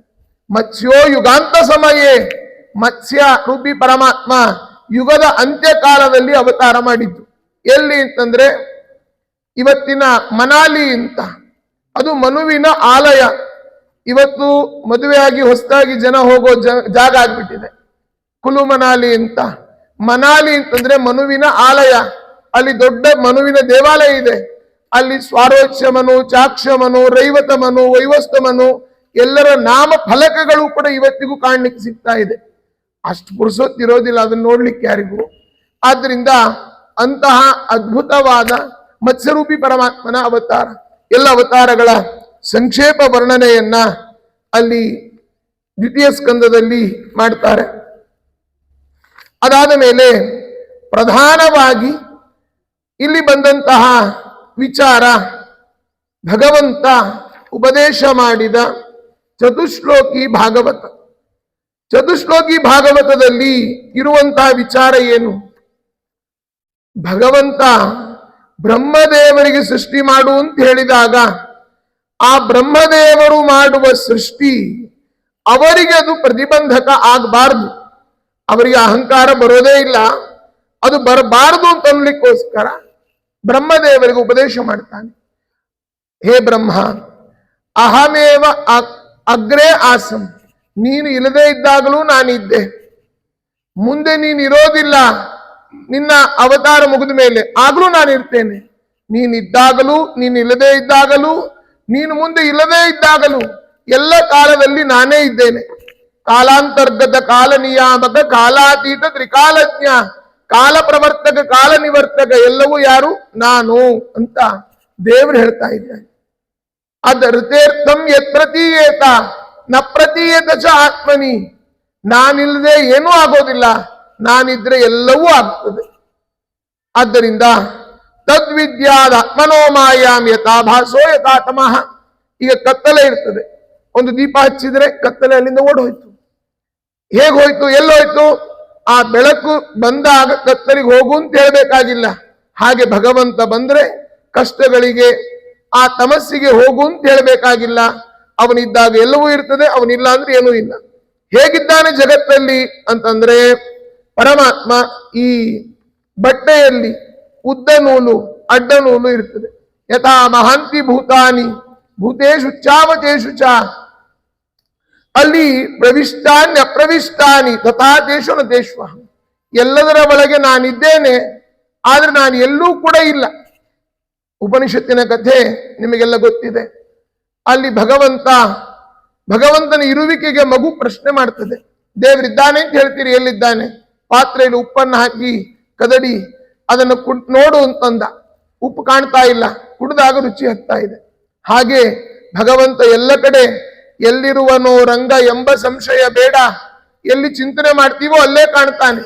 ಈ ಮಣ್ಣಿನ ಕಣ್ಣಿಗೆ ಕಾಣೋದಿಲ್ಲ, ಕಣ್ಣಿನ ಒಳಗೆ ನೋಡೋ ಹರಿಯ, ಒಳಗಣ್ಣಿನಿಂದ ನೋಡೋ, ಒಳಗಣ್ಣನ್ನು ತಿರಿಬೇಕು, ಆಗ ದೇವರು ಕಾಣ್ತಾನೆ. ಹಾಗೆ ಏತಾವದೇವ ಜಿಜ್ಞಾಸ್ಯಂ ತತ್ವ ಜಿಜ್ಞಾಸುನಾತ್ಮನಃ ಅನ್ವಯ ವ್ಯತಿರೇಕಾಭ್ಯಾಂ ಯತ್ ಸ್ಯಾತ್ ಸರ್ವತ್ರ ಸರ್ವದಾ. ಎಲ್ಲ ಕಡೆಯಲ್ಲಿ ಇದನ್ನು ನಾವು ಚಿಂತನೆ ಮಾಡಬೇಕು. ದೇವರಿಲ್ಲದ ಜಾಗ ಎಲ್ಲಿ? ಕನಕದಾಸರಿಗೆ ಬಾಳೆಹಣ್ಣು ಕೊಟ್ಟು ದೇವರಿಲ್ಲದೆ ಇರೋ ಜಾಗದಲ್ಲಿ ತಿಂದು ಬಾ ಅಂತಂದ್ರೆ ಎಲ್ಲಿ ಹೋಗಿ ತಿನ್ಬೇಕು ಪಾಪ? ವಾಪಸ್ ತಂದ್ರವ್ರು. ಉಳಿದವರೆಲ್ಲ ಅಡಿಗೆ ಮನೆ, ಬಚ್ಚಲ ಮನೆ, ಎಲ್ಲಾ ಮನೆಯೂ ನುಗ್ಗಿದ್ರು. ಆದ್ರೆ ಅವ್ರು ಮಾತ್ರ ವಾಪಸ್ ತಂದು ಕೊಟ್ಟು, ದೇವರಿಲ್ಲದೆ ಇರೋ ಜಾಗವೇ ಇಲ್ಲ ಅಂತ ಹೇಳಿ. ಹಾಗೆ ಭಗವಂತ ಎಲ್ಲ ಕಡೆಯಲ್ಲಿಯೂ ಕೂಡ ವ್ಯಾಪ್ತನಾಗಿದ್ದಾನೆ. ಈ ಭಾಗವತದ ಲಕ್ಷಣ ಏನು ಅಂತಂದ್ರೆ ಹೇಳ್ತಾರೆ, ಅತ್ರ ಸರ್ಗೋ ವಿಸರ್ಗಶ್ಚ ಸ್ಥಾನಂ ಪೋಷಣ ಮೂತಯ ಮನ್ವಂತರೇಶಾನುಕಥಾ ನಿರೋಧೋ ಮುಕ್ತಿರಾಶ್ರಯ. ಅತ್ರ ಸರ್ಗ, ಭಗವಂತನ ಸೃಷ್ಟಿ. ಇವತ್ತು ವಿಜ್ಞಾನಿಗಳು ಹೇಳ್ತಾ ಇದ್ದಾರೆ ಏನಂತ? ಜಗತ್ತಿನ ಸೃಷ್ಟಿ ಏನಲ್ಲ, ಇದು ವೈಜ್ಞಾನಿಕ ಆಕಸ್ಮಿಕವಾಗಿ ಆಗಿದೆ. ಇದೊಂದು ಎಕ್ಸಿಡೆಂಟ್ ಸೃಷ್ಟಿ ಅಂತ ಅನ್ನೋದು ಅಂತ ನಮ್ಮನ್ನ ಅಲ್ಲಗಳಿದ್ದಾರೆ. ನೋಡಿ, ಅಕಸ್ಮಾತ್ ಆಗಿ ಜಗತ್ತಾಗಿತ್ತು ಅಂತ ಆದರೆ ನಾಳೆ ಬೆಳಗ್ಗೆ ಟೆಸ್ಟ್ ಮಾಡಿ, ನೀವು ಇಲ್ಲೇ ಕುತ್ಕೊಳ್ಳಿ, ನಿಮ್ಮ ಮನೆಯಲ್ಲಿ ಇದ್ದಕ್ಕಿದ್ದ ಹಾಗೆ ಒಂದು ಅನ್ನದ ಪಾತ್ರೆ ಕೆಳಗೆ ಬಿದ್ದ್ಬಿಡ್ಲಿ, ಅಕ್ಕಿ ಚೀಲದಿಂದ ಬಿತ್ತು ನೋಡಿ ಪಾತ್ರೆ, ಆ ಅಕ್ಕಿ ಅದ್ರೊಳಗಡೆ ಸೇರ್ಕೊಂಡ್ಬಿಡ್ಲಿ. ಇದ್ದಕ್ಕಿದ್ದ ಹಾಗೆ ನಳದ ಹತ್ರ ಹೋಗಿ ಅಥವಾ ಗುಂಡಿ ಒಳಗಿದ್ದ ನೀರು ಅದ್ರೊಳಗೆ ಬೀಳ್ಲಿ, ಇದ್ದಕ್ಕಿದ್ದಾಗೆ ಅದೇ ಒಲೆ ಹತ್ಕೊಂಡ್ಬಿಡ್ಲಿ, ಇದ್ದಕ್ಕಿದ್ದಾಗೆ ಆ ಪಾತ್ರೆ ಹೋಗಿ ಒಲೆ ಮೇಲೆ ಕುತ್ಕೊಂಡ್ಬಿಡ್ಲಿ. ನೀವಿಲ್ಲಿಂದ ಮನೆಗೆ ಹೋಗ್ಬೇಕಾದ್ರೆ ಅನ್ನ ಅಥವಾ ಹುಗ್ಗಿ ರೆಡಿ ಇರ್ಲಿ, ಆಗ್ತದಾ? ಇಲ್ಲ. ಅದೇ ಒಲೆ, ಅದೇ ಪಾತ್ರೆ, ಅದೇ ಅಕ್ಕಿ, ಅದೇ ಬೇಳೆ ಮಾಡೋ ವ್ಯಕ್ತಿಯೂ ನಾವೇ. ದಿನನಿತ್ಯದಲ್ಲಿ ಸರಿ ಪ್ರಮಾಣದಲ್ಲಿ ಒಲೆಯನ್ನು ಹಚ್ಚಿ ನಾವಿಟ್ಟರೆ ಒಂದಿನ ಉದುರ ಆಗ್ತದೆ, ಒಂದಿನ ಮುದ್ದೆ ಆಗ್ತದೆ, ಒಂದಿನ ಹಂಜಕ್ಕೆ ಆಗ್ತದೆ ಅಲ್ವಾ? ಹೀಗಿದ್ದಾಗ ಇದನ್ನೆಲ್ಲವನ್ನು ಕೂಡ ಎಕ್ಸಿಡೆಂಟ್ ಸೃಷ್ಟಿ ಅಂತ ನಾವು ಹೇಳಲಿಕ್ಕೆ ಬರುವುದಿಲ್ಲ. ಇದರ ಹಿಂದೆ ಒಬ್ಬನ ಕೈವಾಡ ಇದೆ. ಬರೀ 0 ಹಾಕ್ತಾ 1000 0 ಹಾಕಿದ್ರು ಬೆಲೆ ಇಲ್ಲ. 1000 0 ಹಿಂದೆ ಒಂದು, ಅವನ್ ಯಾರು ಅಂದ್ರೆ ಏಕಮೇವ ಅದ್ವಿತೀಯ ಬ್ರಹ್ಮ. ಭಗವಂತ ಇದ್ದಾಗ ಮಾತ್ರ ಸಕಲ ಜಗತ್ತಿನ ಚರಾಚರ ವಸ್ತುಗಳ ಎಲ್ಲ ಚಲನವಲನಗಳು ನಡೀತದೆ. ಇಲ್ಲ ಅಂದ್ರೆ ಏನೂ ಕೂಡ ಇಲ್ಲ. ಕರೆಂಟು, ನಮ್ಮ ಗುರುಗಳು ಪೇಜಾವರ ಸ್ವಾಮಿಗಳು ಯಾವಾಗಲೂ ದೃಷ್ಟಾಂತ ಕೊಡ್ತಾ ಇದ್ರು. ಫ್ಯಾನು, ಬಲ್ಬು ಎಲ್ಲ ಕರೆಂಟಿನ ಮಿಷಿನ್ಗಳಿದೆ, ದೊಡ್ಡ ದೊಡ್ಡ ಮಿಷಿನ್ ಇದೆ. ಕರೆಂಟೇ ಇಲ್ಲ ಅಂತಂದ್ರೆ ಅದು ವರ್ಕ್ ಮಾಡ್ತದ? ಹಾಗೆ ಎಲ್ಲದರ ಒಳಗೂ ಕೂಡ ಭಗವಂತ ಇದ್ದಾಗ ಮಾತ್ರ ಎಲ್ಲದರ ಚಲನವಲನಗಳು ಅಂತ ತಿಳಿಸ್ತಾರೆ. ಅತ್ರ ಸರ್ಗೋ ವಿಸರ್ಗಶ್ಚ ಸ್ಥಾನಂ ಪೋಷಣ ಮೂತಯ. ಅನೇಕ ಲೋಕಗಳ ವರ್ಣನೆ. ಆಮೇಲೆ ಮನ್ವಂತರೇಶಾನುಕಥಾ, ಅನೇಕ ಮನ್ವಂತರಗಳು. ತಾಪಸ ಮನ್ವಂತರದಲ್ಲಿ ನಡೆದ ಕಥೆ, ಚಾಕ್ಷ ಮನ್ವಂತರದಲ್ಲಿ ನಡೆದ ಕಥೆ. ಒಂದು ಪುರಾಣ ಅಂತ ಆಗಬೇಕಾದ್ರೆ 10 ಲಕ್ಷಣಗಳು ಅದಕ್ಕೆ ಇರ್ತದೆ. ಆದ್ದರಿಂದ ಆ ಲಕ್ಷಣಗಳು ಇದರಲ್ಲಿ ಇದೆ ಅಂತನ್ನೋದನ್ನ ಅಲ್ಲಿ ತಿಳಿಸ್ತಾರೆ. ಆಮೇಲೆ ಮನ್ವಂತರ ಈಶಕಥಾ, ಈಶಾನುಕಥಾ, ಭಗವಂತನ ಕಥೆ. ಇದರ ಭಾಗವತದ ತುಂಬಾ, ಭಾಗವತ ಅಂದ್ರೆ ಭಗವಂತನ ಕಥೆಯೇ, ಭಗವದ್ಭಕ್ತರ ಕಥೆ. ಅದೆಲ್ಲವೂ ಕೂಡ ಭಾಗವತದಲ್ಲಿ ಹಾಸುಹೊಕ್ಕಾಗಿದೆ. ಹೀಗಾಗಿ ಇದನ್ನ ಆಮೇಲೆ ಭಗವಂತ ಮಾಡುವ ಪ್ರಳಯ ಹೇಗಿದೆ ಅಂತ ಪುರಂದರದಾಸರು ಹೇಳ್ತಾರೆ. ಮಕ್ಕಳು ಆಟಕ್ಕೆ ಮನೆಯ ಕಟ್ಟಿದಂತೆ, ಆಟ ಸಾಕು ಅಂತಾದಾಗ ಆ ಮನೆಯನ್ನು ಕೆಡಿಸಿದಂತೆ. ಓಂ ಓಂ ಲೀಲಾವತ್ತು ಕೈವಲ್ಯಾತ್ ಓಂ. ಭಗವಂತನಿಗೆ ಇದೊಂದು ಆಟ. ನಾವಂದ್ಕೊಳ್ತೇವೆ, ಅಯ್ಯೋ ದೇವ್ರ ಹಿಂಗ್ ಮಾಡಬಾರ್ದಾಗಿತ್ರಿ, 96 ವರ್ಷದ ಮುದುಕರು ಹೋಗ್ಬಿಟ್ರು, ಅಯ್ಯೋ ಪಾಪ ಎಷ್ಟು ಚಿಕ್ಕ ವಯಸ್ಸಿಗೆ ಹೋಗ್ಬಿಟ್ರು ಅಂತಾರೆ. ಇನ್ನೇ 96 ಆದ್ಮೇಲೆ ಏನ್ ಮಾಡ್ಲಿಕ್ಕಿದೆ? ಆದ್ದರಿಂದ ಭಗವಂತನ ಜನನ ಮರಣವೂ ನಿಂದೆ, ನಂದೇನದನೋ ಸ್ವಾಮಿ ನಿಂದೇ ಇದೆಲ್ಲವೂ, ನಂದನಂದನ ಗೋವಿಂದ ಅಂತ ದಾಸರು ತಿಳಿಸ್ತಾರೆ. ಹಾಗೆ ಆ ಭಗವಂತನ ಸೃಷ್ಟಿ ಬಹುಚಿತ್ರ ಬಹುಧಾಕರಣ ಪರಶಕ್ತಿರನಂತ ಗುಣ ಪರಮಃ ಅಂತ, ಅವನ ಚಿತ್ರ ವಿಚಿತ್ರವಾದ ಲೀಲೆಗಳು ಪರಮಾತ್ಮನದ್ದು. ಅದನ್ನ ನಾವೆಲ್ಲ ನೋಡ್ತಾ ಇರಬೇಕು, ಅನುಭವಿಸ್ತಾ ಇರಬೇಕು, ಅವನು ಸರ್ವೋತ್ತಮ ಅಂತ ಚಿಂತನೆ ಮಾಡ್ತಾ ಇರಬೇಕು. ಅಷ್ಟೇ ನಮ್ಮ ಕರ್ತವ್ಯ. ಅದನ್ನು ತಿಳಿಸ್ತಾರೆ. ಹೀಗೆ ಆ 2ನೇ ಸ್ಕಂದದ ಕೊನೆಯಲ್ಲಿ ಹೇಳ್ತಾ, ಅಯಂತೆ ಬ್ರಹ್ಮಣ ಕಲ್ಪ ಸವಿಕಲ್ಪ ಉದಾಹೃತ ವಿಧಿ ಸಾಧಾರಣೋ ಯತ್ರ ಸರ್ಗ ಪ್ರಾಕೃತ ವೈಕೃತಾ. ಈ ರೀತಿಯಾಗಿ ಭಗವಂತನ ಬಗ್ಗೆ, ಭಗವಂತನ ಧ್ಯಾನದ ಬಗ್ಗೆ, ಆ ಯೋಗದ ಸಾಧನೆಯ ಮಾರ್ಗದ ಬಗ್ಗೆ, ಆಮೇಲೆ ಭಗವಂತನ ಅವತಾರಗಳ ಬಗ್ಗೆ, ಭಗವಂತ ಬ್ರಹ್ಮದೇವರಿಗೆ ಮಾಡಿದ ಉಪದೇಶದ ಬಗ್ಗೆ, ಪುರಾಣದ ಲಕ್ಷಣಗಳ ಬಗ್ಗೆ, ಇಷ್ಟು ಒಂದು 7-8 ಮಹತ್ವವಾದ ವಿಚಾರಗಳನ್ನ 2ನೇ ಸ್ಕಂದ ತಿಳಿಸಿಕೊಡ್ತಾ ಇದೆ. ಸಮಯ 1 ಗಂಟೆ ಇರೋದ್ರಿಂದ ಇದರಲ್ಲಿ ತುಂಬಾ ವೈಡ್ ಆಗಿ ಹೋಗ್ಲಿಕ್ಕೆ ಸಾಧ್ಯ ಇಲ್ಲ. ಇದು ಆದ್ದರಿಂದ ನನಗೆ ಕೊಟ್ಟ ಅವಧಿಯಲ್ಲಿ ಮುಂದೆ ಎಲ್ಲ ನಮ್ಮ ಗುರುಗಳೆಲ್ಲ ಉಪನ್ಯಾಸ ಮಾಡಲಿಕ್ಕಿದ್ದಾರೆ. ಆದ್ದರಿಂದ ಈ ನನ್ನ 4 ತೊದಲು ನುಡಿಗಳನ್ನ ನಮ್ಮ ಗುರುಗಳು ಯತಿಕುಲ ಚಕ್ರವರ್ತಿಗಳಾದ ಶ್ರೀ ವಿಶ್ವೇಶ್ವರ ಶ್ರೀಪಾದಂಗಳವರು, ಅವರು ಪದ್ಮವಿಭೂಷಣ ಪ್ರಶಸ್ತಿ ವಿಜೇತರು, ಅವರ ಅನುಗ್ರಹದಿಂದಲೇನೆ 4 ಮಾತುಗಳು ಇಲ್ಲಿ ಬಂದಿದೆ. ಅವರ ಆಶೀರ್ವಾದ ಹಾಗೂ ಅಧುನಾಪೀಠದಲ್ಲಿ ವಿರಾಜಮಾನರಾದ ಶ್ರೀ ವಿಶ್ವ ಪ್ರಸನ್ನತೀರ್ಥ ಶ್ರೀಪಾದಂಗಳವರ ಪರಮಾನುಗ್ರಹ, ಜೊತೆಗೆ ನಮ್ಮ ಗುರುಗಳಾದ ಪೂರ್ವಾಶ್ರಮದಲ್ಲಿಯೂ ಈಗಲೂ ಕೂಡ ಅನುಗ್ರಹ ಮಾಡ್ತಾ ಇರತಕ್ಕಂತಹ ಅವರ ಉಪನ್ಯಾಸವನ್ನೇ ಕೇಳಿ ಬೆಳೆದಂತವರು ನಾವೆಲ್ಲ. ನಮ್ಮ ಶ್ರೀ ಸುವಿದ್ಯೇಂದ್ರತೀರ್ಥ ಶ್ರೀಪಾದಂಗಳವರ ಗುರುಗಳು, ಅವರ ಅನುಗ್ರಹ ಆಶೀರ್ವಾದದಿಂದಲೇನೆ 4 ಮಾತುಗಳು ಇಲ್ಲಿ ಬಂದಿದೆ. ಅದರಲ್ಲಿ ಏನಾದ್ರೂ ಕೂಡ ಗುಣಗಳು ಅಂತಿದ್ರೆ ಅದೆಲ್ಲ ಗುರುಗಳದ್ದು, ದೋಷಗಳು ಅಂತಿದ್ರೆ ಎಲ್ಲ ಸ್ವಯಾರ್ಜಿತ, ಗುಣಗಳು ಅಂತಿದ್ರೆ ಎಲ್ಲ ಪಿತ್ರಾರ್ಜಿತ ಅಂತ ಹೇಳ್ತಾ, ಈ ಅವಕಾಶವನ್ನ ಕೊಟ್ಟ ಜೋಡು ಮುಖ್ಯ ಪ್ರಾಣದೇವರ ಈ ಸನ್ನಿಧಾನದಲ್ಲಿ ತುಂಬಾ ಇದೊಂದು 13-14 ವರ್ಷಗಳಿಂದ ನಡೆದುಕೊಂಡು ಬರ್ತಾ ಇದೆ. ವೈಕುಂಠ ಏಕಾದಶಿಯ ಪರ್ವಕಾಲದಲ್ಲಿ ಭಗವಂತನ ಚಿಂತನೆಯನ್ನ ಮಾಡುವ ಒಂದು ಒಳ್ಳೆಯ ಸಮಯ ಇದು. ಆದ್ದರಿಂದ ಆಚಾರ್ಯ ಕೇಳಿದ್ರು, ಪೌಮಾನಾಚಾರ್ಯ, ಯಾಕ್ರಿ ಬೆಂಗಳೂರಿಂದ ರಾಯಚೂರಿಗೆ ಬಂದ್ಬಿಟ್ಟಿದ್ದೀರಿ ಪ್ರವಚನಕ್ಕೆ ಅಂತ. ಶುಕಾಚಾರ್ಯ ಎಲ್ಲೋ ಇದ್ದವ್ರು ಪರೀಕ್ಷಿತನಿಗೋಸ್ಕರ ಅಲ್ಲಿಗೆ ಬಂದ್ರು. ಹಾಗೆ ನಾವು ಶುಕಾಚಾರ್ಯರಲ್ಲ, ಶುಕಾಚಾರ್ಯರ ವಾಣಿಯನ್ನು ಹೇಳಲಿಕ್ಕೆ ಊರು ಎಷ್ಟು ದೂರ ಆದ್ರೆ ಏನು, ನಾವು ಪುರೋಹಿತರು ಏಕಾದಶಿ ಗ್ಯಾಪ್ ಇರ್ತದೆ, ಆದ್ರಿಂದ ಬಂದಿದ್ದೀವಿ ಅಂತ ಇಟ್ಕೊಳ್ಳಿ.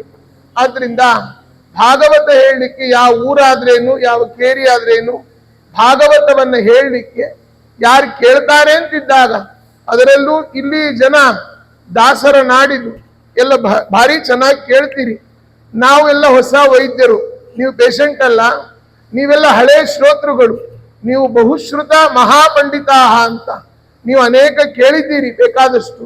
ನಮ್ಮ ಗುರುಗಳ ಬಾಯಿಂದ, ದೊಡ್ಡ ದೊಡ್ಡ ಗೋವಿಂದಾಚಾರ್ಯರ ಬಾಯಿಂದ, ಹದಮಾರು ಶ್ರೀಗಳು, ಅನೇಕ ಯಾರೇ ಚೆನ್ನಾಗಿ ಉಪನ್ಯಾಸ ಮಾಡುವಂತಹ ದೊಡ್ಡ ದೊಡ್ಡ ಜ್ಞಾನಿಗಳಿದ್ದಾರೋ, ನಮ್ಮ ಪ್ರಾತಸ್ಮರಣೀಯರಾದ ವಿದ್ಯಾಮಾನ್ಯ ತೀರ್ಥರು, ಅವರೆಲ್ಲ ಇಲ್ಲಿ ಬಂದು ಹೋಗಿದ್ದಾರೆ. ಅಂತಹ ನಾಡಿದು ಒಂದು ಘಟನೆ ಹೇಳಿ ಮುಗಿಸ್ಬಿಡ್ತೇನೆ. ನಮ್ಮ ವಿದ್ಯಾಮಾನ್ಯ ತೀರ್ಥ ಶ್ರೀಪಾದಂಗಳವರು ಅನೇಕ ಯತಿ ಶಿಷ್ಯರನ್ನು ಹೊಂದಿದವರು. ಪೇಜಾವರ ಸ್ವಾಮಿಗಳು, ಅದಮಾರ ಸ್ವಾಮಿಗಳು, ಕುತ್ತಿಗೆ ಸ್ವಾಮಿಗಳು, ಭಂಡಾರಕೇರ ಸ್ವಾಮಿಗಳು, ಹಾಗೆ ಈಗಿನ ಪಲಿಮಾರ ಸ್ವಾಮಿಗಳು, ಎಲ್ರಿಗೂ ಕೂಡ ಅವರೇ ಗುರುಗಳು. ಅವರಿಗೆಲ್ಲ ಪಾಠ ಮಾಡಿ ಸುಧಾಮಂಗಳ ಆಯ್ತಂತೆ.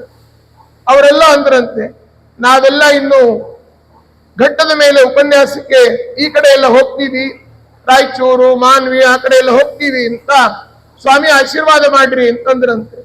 ಆಗ ವಿದ್ಯಾಮಾನ್ಯ ತೀರ್ಥರು ಹೇಳಿದ್ದೇನು ಗೊತ್ತಾ, ನೋಡಿ ಅಲ್ಲೆಲ್ಲ ಉಪನ್ಯಾಸ ಮಾಡ್ಬೋದೇನು ತೊಂದರೆ ಇಲ್ಲ, ಯಾವ ಯಾವ ಪದಾರ್ಥಗಳಲ್ಲಿ ಭಗವದ್ ರೂಪಗಳು ಯಾವ್ದು ಅಂತ ಚಿಂತನೆ ಮಾಡ್ಕೊಂಡು ಹೋಗ್ರಿ. ಇದ್ದಕ್ಕಿದ್ದ ಹಾಗೆ ಉಪನ್ಯಾಸ ಮಾಡ್ಬೇಕಾದ್ರೆ ಕರಿಬೇವು ಸೊಪ್ಪಲ್ಲಿ ಯಾವ ಭಗವದ್ ರೂಪ, ಕೋತಂಬರಿಲಿ ಯಾವ ಭಗವದ್ ರೂಪ ಅಂತ ಕೇಳಿಬಿಡ್ತಾರೆ. ಆಗ ತಬ್ಬಿಬ್ಬಾಗಬೇಡಿ. ಅಲ್ಲಿ ನಿಮ್ಗಿಂತ ಓದಿಕೊಂಡು ಜನ ರಾಯಚೂರು ಮಾನ್ವಿ ಆ ಕಡೆ ತುಂಬಾ ಇದ್ದಾರೆ, ಅಧ್ಯಯನ ಮಾಡ್ಕೊಂಡು ಹೋಗ್ರಿ ಅಂತ ಅವರ ಶಿಷ್ಯರಿಗೆ ಉಪದೇಶ ಮಾಡಿದ್ರಂತೆ. ಅಂದ್ರೆ ಏನರ್ಥ? ಇಲ್ಲಿನ ಜನ ಭಗವತ್ ಚಿಂತನೆಯನ್ನ ಅನಾದಿ ಕಾಲದಿಂದ ಮಾಡಿಕೊಂಡು ಬಂದು ನಮ್ಮ ವೇಣು ಇನಾಮದಾರ್ ಅವ್ರ ತಂದೆಯವರು ಕೃಷ್ಣಾಚಾರ್ಯರು ನಾವು ಎಲ್ಲ ನೋಡಿದ್ವಿ ಅವ್ರನ್ನ. ಭಾರಿ ನಿತ್ಯದಲ್ಲಿ ಯಾರು ಈಗ ನಮಗೆ ಇಷ್ಟು ಜನ ಬಂದ್ರೆ ಮಾತ್ರ ಪ್ರವಚನ, ಒಳ್ಳೆ ಲೈಟ್ಸು, ಒಳ್ಳೆ ಬ್ಯಾನರು, ಫೇಸ್ಬುಕ್ ಅಲ್ಲಿ ಇದು ಎಲ್ಲ ಬರ್ಬೇಕು. ಆದ್ರೆ ಅವ್ರ ಕಾಲದಲ್ಲಿ ಏನಿತ್ತು ಹೇಳಿ, ದಿನಾ ರಾಯರ ಮುಂದೆ ಹೋಗಿ ಭಾಗವತವನ್ನ ಪ್ರವಚನ ಮಾಡಿ ಯಾರು ಕೇಳಲಿ ಬಿಡ್ಲಿ ಎಲ್ಲ ಮಾಡ್ತಾ ಇದ್ರು ಅವ್ರು. ಆದ್ರಿಂದ ಅವರ ಒಂದು ಕಾರ್ಯಕ್ಕೆ ನಮ್ಮ ಗುರುಗಳೇ ಬಂದು ಭಾಗವತ ಮಾಡಿದ್ರು ಅವ್ರ ಮನೆಯಲ್ಲಿ.